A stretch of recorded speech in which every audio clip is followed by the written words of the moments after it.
बांग्लादेश में 3 नकाबपोश लोगों ने एक वीडियो जारी किया। तीनों के पास असॉल्ट राइफल दिखाई दे रही हैं और इन्होंने धमकी दी है पाकिस्तान को। इन्होंने कहा कि जो तहरीके तालिबान पाकिस्तान के साथ लड़ाई लड़ रही है पाकिस्तान की सेना, तो वो इससे बाज आए। ये जो टीटीपी वाले हैं ये हमारे भाई हैं और हम भी मुजाहिदीन हैं, हम बंगाली मुजाहिदीन हैं। तो ये वहां से धमकी दे रहे हैं पाकिस्तान की सेना को। तो मतलब वो पाले तो सांप हैं, अब वो सांप खुद को डस रहा है। अब इस बार बांग्लादेश में वो एक तैयार हो गया है। तो ये आप सोचिए कि ये इस किस्म के एलिमेंट जो हैं कब किसको काटने को दौड़ पड़े, कोई नहीं जानता है। त्रिपाठी जी। नहीं, अच्छा है, काटने वाले हैं तो काटेंगे ही, और काटना चाहिए उनको, क्योंकि अगर वो उनकी लड़ाई नहीं लड़ेंगे तो कौन लड़ेगा। और बांग्लादेश के फ्रंट पर कई बार लगता है कि जिसको हम बार बार ये समझते रहे और अभी भी ये मानते हैं कि वो एक अच्छा काम हुआ, लेकिन क्या बांग्लादेश पाकिस्तान का हिस्सा होता तो और ज़्यादा संघर्ष नहीं हो रहा होता? ये भी एक बड़ा सवाल है, क्योंकि अब उसमें क्या है कि चूंकि ऐसी एक उन दोनों की ज्योग्राफिकल लोकेशन ऐसी है कि वो अलग अलग वैसे भी थे, मतलब कितना भी आप कह लें, लेकिन वो एक तरफ है, वो दूसरी तरफ है। अब बांग्लादेश के भीतर एक बड़ा वर्ग है जो एक तो लड़ाई लड़ता है कि उसको शेख हसीना के समर्थक हैं, उनकी पार्टी वाले हैं।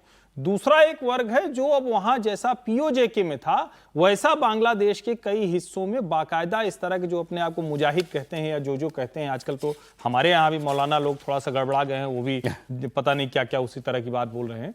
वो अब इस तरह का काम कर रहे हैं, और अगर इस तरह की राइफल लेके इस तरह के हथियारों के साथ अब वो वीडियो जारी कर रहे हैं तो इसका सीधा सा मतलब हुआ कि विद इन बांग्लादेश ऐसी चुनौतियां और बड़ी होने वाली हैं। तो पाकिस्तान के लिए भी है, हमारे लिए इसलिए क्योंकि हमारा पड़ोसी है। अब एक बात जरूर मैं कहूंगा, और मुझे थोड़ा सा ये चिंता की बात लगी जिसको प्रोफेसर साहब ने थोड़ा सा जिक्र किया।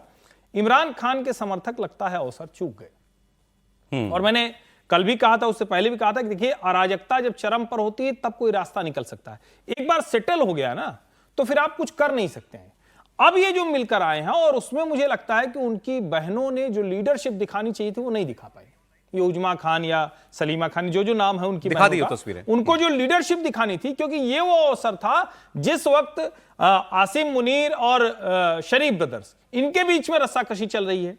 कोई कमांड देने वाला नहीं, कोई क्लियर कट मैंडेट नहीं, ना पॉलिटिकल ना आर्मी का। ऐसे समय में सबसे बेहतर तरीका था इमरान खान के समर्थकों के पास, यानी पीटीआई के पास, कि उनके समर्थक सड़कों पर उतरते, जगह जगह वो स्थितियां बनती और वो कहते कि हम कोई बीच का रास्ता निकालेंगे। वो यहां तक नहीं पहुंचा पाए। इससे बेहतर मौका नहीं हो सकता था। ये वो तस्वीर है वो जो बांग्लादेश में तालिबान के समर्थकों ने पाकिस्तान को चेतावनी दी है कि उनसे मत भिड़ो। আমরা সবর করব, কিন্তু আমাদের সবরের ধৈর্য যখন শেষ হয়ে যাবে তখন আমরা ইনশাআল্লাহ এর ব্যাপারে কথা বলবো। এবং আমরা বলতে চাই, তেহরিকে তালিবান পাকিস্তানের উদ্দেশ্য হচ্ছে পাকিস্তানে ইসলামী শরিয়া প্রতিষ্ঠা করা।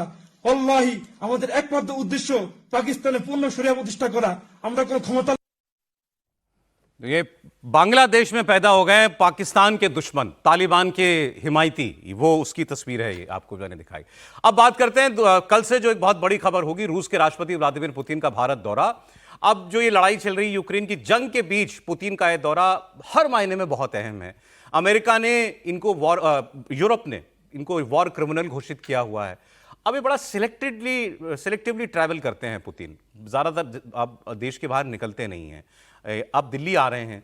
अब दुनिया की नज़र पुतिन के इस दौरे पर होगी। पुतिन इस दौरे से ठीक पहले भारत को लेकर एक बड़ा स्टेटमेंट आया, वो मैं आपको बताऊं। पुतिन कहाँ गए थे इससे पहले? ये गए थे G20 समिट में, चाइना G20 का था ना, चाइना तियानजिन में। या ये उसके अलावा बात करें, एक देश और है वहाँ गए थे, और अब ये जो हैं वो भारत आए। तो ये बाहर ट्रैवल कर रहे हैं, किसी बड़े मुल्क में जा रहे हैं, यही अपने आप में बड़ी खबर है। पिछले साल भी नहीं आए थे। इसको ऐसे समझना चाहिए, अलास्का के बाद अलास्का, मैं वही बोल रहा था, अलास्का गए ट्रंप से मिलने, शी जिनपिंग की बुलावे पर चाइना गए, और फिर यहां आ रहे हैं भारत।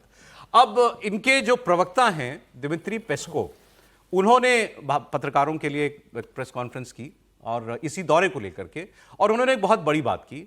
उन्होंने कहा भारत और रूस की दोस्ती नो लिमिट्स कैटेगरी में आती है, नो लिमिट्स स्ट्रेटेजिक पार्टनरशिप, ये उन्होंने कहा।